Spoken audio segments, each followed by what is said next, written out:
भग्नस्य जन्म जन्मन सत्तमम् अयञ्च निकृता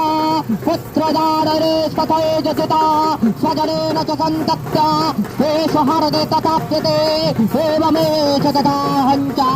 भवत्यत्यन्तदक्षितो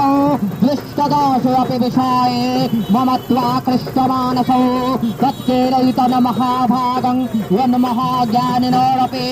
ममस्य च भवत्तस्य विवेकन्दस्य मूढता ऋषिरुवाच ज्ञानमस्ति समस्तस्य जन्तरविषयगोचरे विषयश्च महाबाहो याति चैवं पृथक् पृथक् कतिवन्दा प्राणिना केचिद्रत्रा वन्दास्तथा परे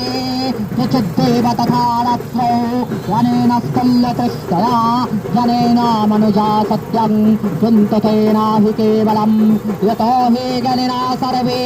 लिप्यसे पक्षे